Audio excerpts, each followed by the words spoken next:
دقي سلسة وليدة تمكرتماي تمتحاد السودان كيدو عندندو كسبات يالتنانس دركال which means 1 مليون قدما سو يموتال ማለት ነው ተመዛበልት ዝመጹስ አካል ዝመጹስ ቀድሞ ሁሉ ውድና ነን ደህንደል የሰዎቹን ሁኔታና አካላዊ ገጽታ ለማብራራት ቃላት ጉልበት የላቸውም። ረሃብ ስለጨረሳቸው ነፍሶችና ስጋዎች ለመግለጽ ቋንቋ አቅም የለውም። የገዢዎችም ጭካኔ እንዲሁ ያለ ነው። የአብይ አህመድ ጭካኔና የህወሓቶች አላዋቂነት ተዳምሮ በዚህ በ21ኛው ክፍለ ዘመን በረሃብ የሚሞትን ህዝብ ቁጥር እያስቀጠለው ነው። በኢትዮጵያም ውስጥ ከ77 ወዲህ ለመጀመሪያ ጊዜ የሰው ልጅ ይጎርሰው ይቀምሰው ቸግሮት በረሃብ የረገፈው አንድ አብይ አህመድ የተባሉ ሰው መሪ በሆኑ ጊዜ ነው ብሎ ታሪክ መመዝገቡን ቀጥሏል። በ1977 ዓ.ም የነበረው ህወሓት የተራቡ ሰዎችን ህይወት ለማትረፍ ሌሊትና ቀን መንገድ ሰርቶ በድርቅ የተጠቃን ህዝብ ወደ ሱዳን ያስወጣ ነበር። የዘንድሮ ህወሓት ግን እንዲህ ያለ ብልሃትንም ሆነ ህዝብን ማፍቀር አልታደለምና ዜጎች በአገራቸው በረሃብ ሲያልቁ ከሚሰጣቸው እርዳታ ላይ መዋጮም እስከ መሰብሰብ ይደርሳል። በ77 ዓ.ም የነበሩት መሪ ኮሎኔል መንግስቱ ኃይለማርያም የተራበ ህዝብ እርዳታ እንዲደርሰው ከተፋላሚዎቻቸው ጋር የማስተላለፊያ ኮሪደር ፈጥረው በእሳቸው ቁጥጥር ስር ያለውንም ለማዳን የሰፈራ ፕሮግራም እስከ መቅረጽ ደርሰው ነበር። የዘንድሮው መሪ ኮሎኔል አብይ አህመድ ደግሞ በድርቅ የተጠቃን ህዝብ ለመርዳት የመጣን ስንዴ በዶላር ሸጠው ጠመንጃና ጥይት ገዝተው ራሱን ይገድሉታል።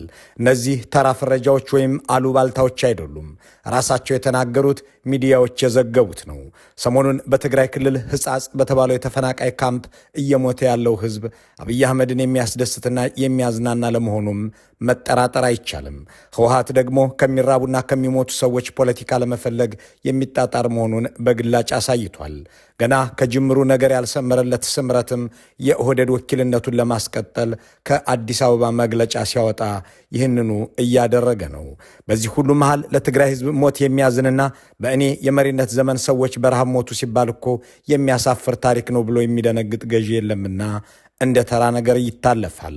ይሄኛውም ተራ ድምዳሜ ሳይሆን ከድርጊታቸውና ከንግግራቸው የሚነሳ ነው። የአገር መሪ ነኝ ብለው አገር ማለት 4 ኪሎና ፒያሳ የምትመስላቸው አብይ አህመድ የኢትዮጵያን ህዝብ አብዝተው እንደሚጠሉት እንደሚንቁትም ገድለውና አዋርደው ብቻ ሳይሆን በየአጋጣሚውም ተሳድበው አሳይተዋል። የሚወዱትና የሚወድቁለት ህዝብ ባይኖርም የትግራይን ህዝብ ደግሞ የበለጠ እንደሚጠሉት ከበው ሲያስርቡት ጦር ጋብዘው ጭምር ሲወጉት አሳይተዋል። ይህም ሳይበቃቸው በህዝብ ማዕበል ተዋግተው አባረሩን ብለው ጠቅላላ ህዝቡ እንደተፋለማቸው በመናገር እያንዳንዱ ህፃንና እናት የእሳቸው ጠላት መሆኑን አውጀዋል። ይህንን ጠላት ጨርሰው ለማጥፋት ዘምተው 1 ሚሊዮኑን ገድለው 1 ሚሊዮኑን አፈናቅለው 70 በመቶውን አደህይተው የክልሉን ፋብሪካዎች አውድመው 100,000 ሴቶችን እኛ በሳንጃ ተደፍረናልና ድፈሩ ብለው አስፈጽመዋል። በዚህ ልክ አብዝተው የሚጠሉትን ህዝብ ወግተው ካፈናቀሉት አፈናቅለው እርዳታ እንዳይደርሰውም ከዘጉበት የመጣውን እርዳታም በጎረቤት ሀገራት ሸጠውም ጠመንጃ ከገዙበት በኋላ ለሞት እየዳረጉት ቀጠሉ።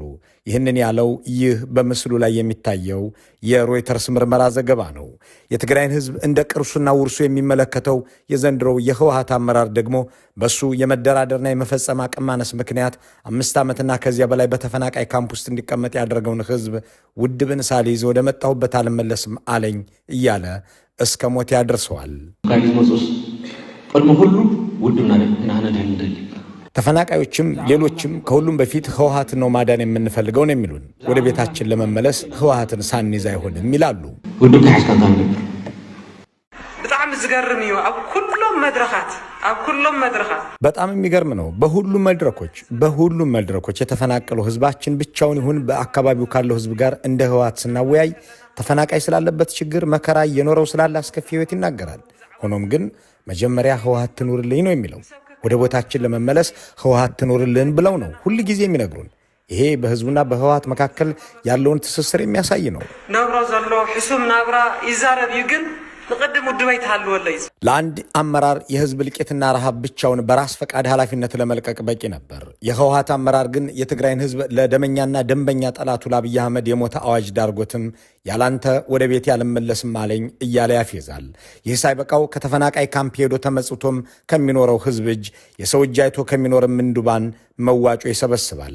ማስረጃ ፍለጋ የህወሓት ካድሮች ያሰራጩትን ይህንን በምስሉ ላይ የሚታየውን ዘገባ እንመልከት። መረጃው ጥቅምት 29 2018 ዓ.ም ከምዕራብ ትግራይ ተፈናቀለ ህዝብ ቁርሴ ለሰራዊቴ በሚል መሪ ቃል ለምዕራብ ግንባር ትግራይ ሰራዊት ለአርሚ 11 ድጋፍ አደረገ በሚል የተዘገበ ነው። ህዳር 14 ቀን ከሌላ የተፈናቃይ ካምፕም ተመሳሳይ መደረጉን እነዚሁ የህወሓት ካድሮች እንደ ትልቅ ቁም ነገር ሲያሰራጩት ከርመዋል። ከተራቡ አንጀቶች ከተጠሙ ጉሮሮች ላይ ነጥቆ የሚወስደው የህወሓት አመራር በቀን 3 ጊዜ በልቶ ያድራል። በብዙ አጀብ ይጠበቃል። በምቾት ቤት ያድራል። መኪና ይቀያይራል። ከሰማዕታት ሐውልት ግቢ በጥቂት ኪሎ ሜትሮች ርቀት ላይ ያለ ተፈናቃይ ግን እናንተን ሳሊዝ ወደ ቤት ያልመለስም አለን እየተባለ ይነገድበታል። አብይ አህመድ የትግራይ ህዝብ ላይ ሁላ አቀፍ ጦርነት የከፈቱት እንዲህ ያለ መከራ እንዲደርስበት ነው።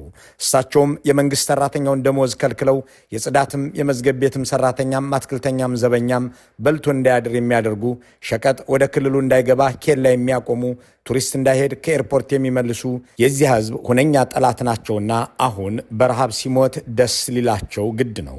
የትግራይ ህዝብ ወዳጅ ነኝ የሚለው ግን ደግሞ የህዝብን ቁርስና ምሳ እየነጠቀ የሚወስደው የህወሓት አመራር ከ77 ወዲህ እንደገና ረሃብ ህዝብን እንዲፈጅ ሲደረግ ከአዲስ አበባን ፖሊሲ ሲቀረጽ አስተግባሪ ሆኖ ተቀምጧል።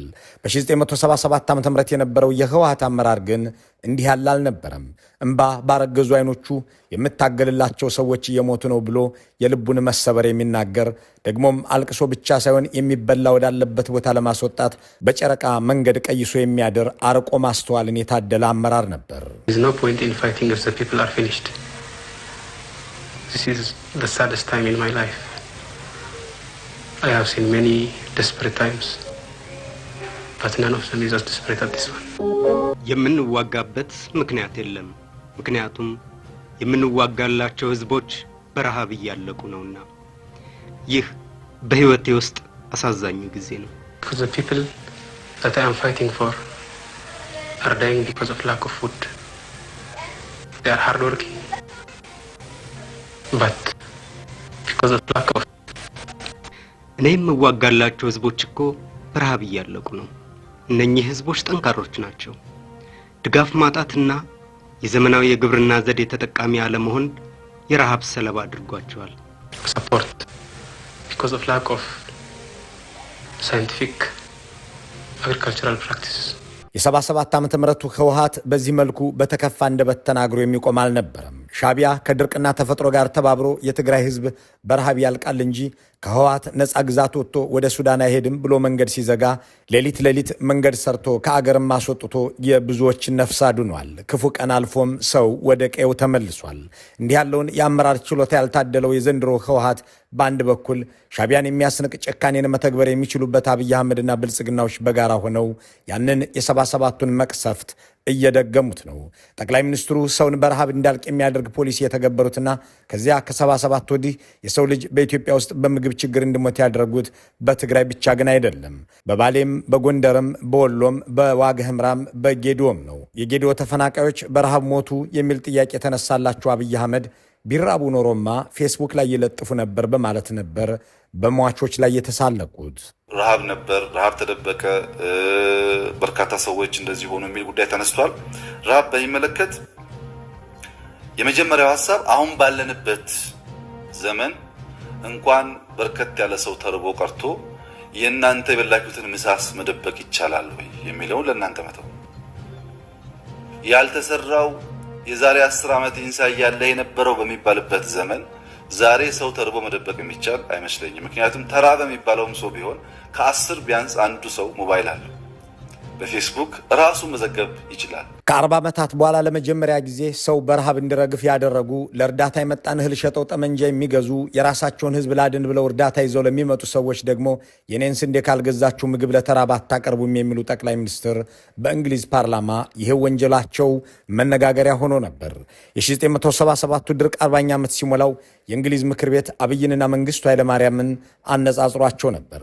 በ1977 የነበረው ኮሚኒስታዊ ስርዓት ዜጎችን እንዲሞቱ ያደረገው ረሃብ ደብቆ ነው፣ ይሄኛው አገዛዝ ግን ማስራብን እንደ ውጊያ ስልት ወስዶታል ሲሉ የምክር ቤት አባሉ ዴቪድ አልተን ለሃውስ ኦፍ ኮመንስ ሪፖርት አቀርበዋል። 40 years ago, on the 22nd of November 1984, in the House of Commons, I challenged the then government and its policy on Ethiopia. ከ40 ዓመታት በፊት በፈረንጆቹ ህዳር 1984 በዚሁ ምክር ቤት የብሪታንያ መንግስት በኢትዮጵያ በሚከተለው ፖሊሲ ላይ ጥያቄ ቀርቦ ነበር። በወቅቱ የነበረው የመንግስቱ ኃይለማርያም መንግስት ዓለም እንዲያምን ይፈልግ የነበረው ስለ አብዮቱ ስኬትና ስለ ብልጽግናው ነበር። ይህ ተከትሎ ቢቢሲ ረሃቡን እስኪያጋልጥ ድረስ ተረጂ ተቋማት ችግሩን ሳያምኑ እንዲቆዩ አድርጓል። ከ40 ዓመታት በኋላ ባለፉት ዓመታት በኢትዮጵያ እንደገና የተከሰተው ግን ከዚህ የባሰና ተመሳሳይ ሁኔታ ነው። የሀገሪቱ መሪዎች ዓለም እንዲያውቅላቸው የሚፈልጉትና ነባራዊ ሁኔታ ተጻራሪ ናቸው። የአዲስ አበባው መንግስት ረሃብን እንደ ጦር መሳሪያ እየተገለገለበት ነው። በ77 መንግስቱ ኃይለማርያም ረሃብን ደብቀው ቢቆዩም በኋላ ላይ የተደናበረ እርምጃና መፍትሄ ለማበጀት መሞከራቸው አልቀረም። ከህወሓትም ጋር ተነጋግሮና ተደራድሮ የእርዳታ ማስተላለፊያ ኮሪደር ከፍተው ነበር። አብይ አህመድ ደግሞ ከበው ሲያስርቡት የነበረውን ህዝብ አፈናቅለውም በምግብ ችግር እንዲሞት ካደረጉት በኋላ የ77ቱ ተደግሟል የምንለው 1 ሚሊዮን ሰው ከሞተ ነው ይላሉ። 1 ሚሊዮን ሰው ካልሞተ የ77ቱ ተደግሟል ብሎ መናገር ያሳፍራል ሲሉም ይጨምራሉ። ረሃብ አሉ። እውነት ነው እንዴ? ከዚህ ሰው በኋላ የታለ የሞተ ሰው የተባለው የታለ ሲባል ማፈር ያመጣል። አንዳንዱ ከ77 ያልተናነሰ ድርቅ አለ which means 1 ሚሊዮን ገደማ ሰው ይሞታል ማለት ነው። 1 ሚሊዮን ካልሞተ እየዋሸ ነው ያለው ሰው። በ21ኛው ክፍለ ዘመን የሰው ልጅ አሳክቶታል ከሚባልለት ቁም ነገሮች ውስጥ በረሃብ በምግብ እጦት በጠን የሚሞትን ሰው ለመቀነስ ሲባል የተትረፈረፈ ምርት ማምረት የሚለው ይጠቀሳል። በእርግጥም ዓለም በምግብ እጥረት የሚሞትን የሰው ልጅ ቁጥር እንደዚህኛው ክፍለ ዘመን እንዲያሽቆለቁል ያደረገበት ጊዜ የለውም። ብዙ አምርቶ ምርትንም በፍጥነት አዳርሶ ረሃብን የሚያስታግስበትንና ሕይወት የሚታደግበትን ስልትና ስርዓት አበጅቷል። ዛሬም ግን ምግብ አጥተው በየቀኑ ሰዎች ከሚረግፉባቸው ጥቂት ሀገራት መካከል ኢትዮጵያ ከመጀመሪያዎቹ ተርታ የተመደበች ሆናለች። ሕጻጽ የኢትዮጵያ ሕጸጽ ሳይሆን የአገር መልክ ነው። በትክክልም ኢትዮጵያ የምትመስለው እነዚህን ሟቾች ነው። ከ77 በኋላ የሰው ልጅ ረሃብ የገደለው በአብይ አህመድ ዘመን ነው። አብይ ይህንን ህዝብ አስርበው የገደሉት ደግሞ ቤተ መንግሥት እየሰሩ ነቅለው እያፈናቀሉ የእርሻ መሬቱን ለታጣቂዎች እየሰጡ ነው። ረሃብ ለአብይ አህመድ እንደ ድሮንም እንደ ዲሞፍተርም የሚያገለግል የውጊያ መሳሪያ እንደሆነ የተባበሩት መንግስታት የጸጥታው ምክር ቤት ደጋግሞ መክሮበታል። ከ15 ጊዜ በላይ የዓለም ሚዲያ እያከታተለ ዘግቦታል። ኢትዮጵያውያንን ለመግደል ልክ እንደ ድሮንና መድፍ፣ ታንክና ጀት ረሃብም አገልግሏል ተብሎ የተተነገረው እንዲሁ በጠቅላይ ሚኒስትር አብይ ትዕዛዝና ዘመን ነው። ህዝብን የማስራብ ሐሳብ፣ ረሃብን እንደ ጦር መሳሪያ መገልገል በ21ኛው ክፍለ ዘመን እንደ ጦር ወንጀል የሚያስቆጥር ብቻ ሳይሆን ጥልቅ ህመምንም የሚያጭር ነው። ይህ ጨካኝ ፍርድ ነው። ያለንበት ሁኔታ በእውነት አሳዛኝ ነው። የተባበሩት መንግስታት የጸጥታው ምክር ቤት ከዓመታት በፊት ረሃብን እንደ ጦር መሳሪያ መገልገል የጦር ወንጀል ነው ብሎ ደንግጓል። አሁን የተባበሩት መንግስታት አንዳች እርምጃ ለመውሰድ አልፈቀደም። ምክር ቤቱ ላወጣው ድንጋጌ ተገዝቶ ይህን ለማስቆም አለመስራቱ ዓለም አቀፍ ማህበረሰቡን ትዝብት ውስጥ የሚጥል ነው።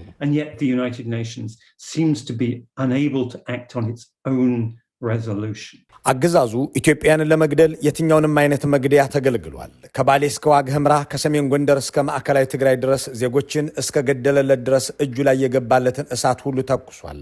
የአረብ ድሮኖችን ልኳል። የሩሲያ ታንኮችን አሰማርቷል። የቼክ ቦምብ ጣይ አውሮፕላኖችን ተጠቅሟል። የጎረቤት ሀገራትን ሰራዊት አዝምቷል። ያህል በቃ ሲለው ደግሞ ረሃብን ጦር መሳሪያ አድርጎታል። ይህንንም ከተባበሩት መንግስታት ድርጅት እስከ አውሮፓ ህብረት የተለያዩ መገናኛ ብዙሃን የሰነዱት ጉዳይ ነው። አሁን ጠኔ እየቀጣቸው ያሉት የህጻጽ ተፈናቃዮች በሚኖሩበት አካባቢ በጠመንጃ መካከል የሚደረግ ውጊያ የለም። ይህ ሁኔታ እንዲቀጥል ግን አብይ አህመድ ሚሊሻና ሽፍታ አደራጅተው የተከዜ ዘብ እያሉ አሰማርተው ህዝብን ከማሰው አፈናቅለው ረሃብ እንዲጨርሰው አድርገዋል። ተፈናቃዮችን ለመመለስ ከህወሓት ጋር አልነጋገርም ብለው በራቸውን ዘግተዋል። ወዲህ ደግሞ ህወሓት እንዳይመለሱ አደረጋቸው እያሉ ይናገራሉ። ታዲያ ለምን አትነጋገሩም ሲባሉ ከነሱ ጋር አልወያይም ይላሉ። እንዲህ ባሉ ቁማሮች መሃል እየተበላ ያለው የትግራይ ህዝብ የታሪክና የህግ ፍርደኞችን በጊዜ መስተዋት ውስጥ እያስቀመጣቸው እያለፈ ነው። In a related news, famine in the war-torn Ethiopian region of Tigray is on track to spread to other parts of the country, according to a UN. በኢትዮጵያ ውስጥ የተፈጠረው ረሃብ አብይ ሰራሽና ህወሓት አባባሽ ነው የሚለውን ለማሳየት ሁለት አጋጣሚዎችን እናስታውስ። የትግራይ ጦርነት በሰላም ሁሉ ሲቋረጥ የሬዲየት ተቋማት ሰውን ለማዳን እህል ማጓጓዝ እንዲጀምሩ ይፈቀድላቸው ዘንድ ጠቅላይ ሚኒስትሩን ጠየቁ። አብይ የተናገሩትን ጎምዛዛ ንግግር የወቅቱ ጊዜያዊ መንግስት መሪዎችና የእርዳታ ድርጅቶቹ መዝግበውታል። እነዚህ ትግራዮች በጦርነቱ 1 ሚሊዮን ሰው አልቋል እያሉ ስለሆነ ወደ ክልሉ ሊገባ ከታቀደው እርዳታ እህል ውስጥ ለ1 ሚሊዮን ሰው የተያዘው መቀነስ አለበት አሉ። ከዚያ በፊት ደግሞ እንዲህ ሆነ። የአሜሪካው አምባሳደር ዴቪድ ሳተርፊልድ የፕሬዝዳንት ባይደን መልእክተኛ ሆነው በሚሰሩበት ወቅት ለጥቂት ሳምንታት እርዳታ ወደ ትግራይ እንዲገባ በ2014 የበጋ ወራት ጠቅላይ ሚኒስትሩን እንደምንም አሳመኑ። አብይ የተስማሙት ግን በቅድመ ሁኔታ ነበር። የአሜሪካ ወይም የካናዳ ስንዴ ወደ ትግራይ ከመሄዱ በፊት የዓለም ምግብ ድርጅት WFP እኔ የማቀርብለትን ስንዴ በዶላር ሊገዛኝ ይገባል አሉ። በወቅቱ ካሪሲና ከሌሎችም የኦሮሚያ አካባቢዎች አርሶ አደሩን አስገድደው 1 ኩንታል ስንዴ በ3000 ብር ገዝተዋል። WFP በዶላር ይግዛኝና ለትግራይ ተረጂዎች ያቀርበው ያሉት በዚህ መልኩ ከኦሮሚያ ገበሬዎች የነጠቁትን ስንዴ ነው።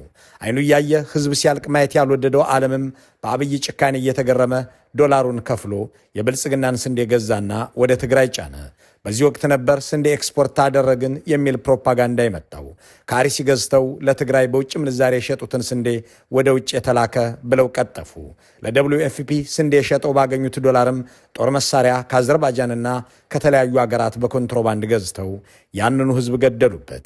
ኢትዮጵያውያን ማምረት ችለው ራሳቸውንም መመገብ እንደሚችሉ አሳይተዋል። በ1970ዎቹ በኦክስፎርድ መዝገበ ቃል ረሃብ ከሚለው ቃል ቀጥሎ ኢትዮጵያን እንደ ምሳሌ ያስቀመጠው ትርጓሜ የተነሳው ዜጎች ሰርተው ረሃብን ማሸነፍ በመቻላቸው ብቻ ሳይሆን አምርተው ህይወታቸውን ሲያሻሽሉ ስለታዩም ነው። ብልጽግና ወደ ስልጣን እስኪመጣ ድረስ በኢትዮጵያ ውስጥ ከ1977 በኋላ ሰው በምግብ ችግር የሞተበት ሪከርድ የለም። በአገሪቱ ውስጥ ከድህነት ወለል በታች የሚገኙ ዜጎችን ቁጥር ከ45 በመቶ ወደ 22 በመቶ በእጥፍ አሽቆልቁሎ ነበር። ዘንድሮ UNDP ያወጣው ሪፖርት ደግሞ ከአጠቃላይ የአገሪቱ ህዝብ 72 በመቶ ወይም 86 ሚሊዮን የሚሆነው በሁሉም የድህነት መመዘኛዎች ያለቀለት ድሃ ሆኗል ይልና ይህም ከዓለም አንደኛ ነው የሚል ነው። ወዲህ ደግሞ ይህ ሁሉ ድህነት ተደራርቦ ጦርነትና ማፈናቀልም አጅቦት እንዲሁ ሰዎች በረሃብና በምግብ ችግር እየሞቱ ነው። መልካሙን ሁሉ በመመኘት በዚሁ እንሰናበታለን።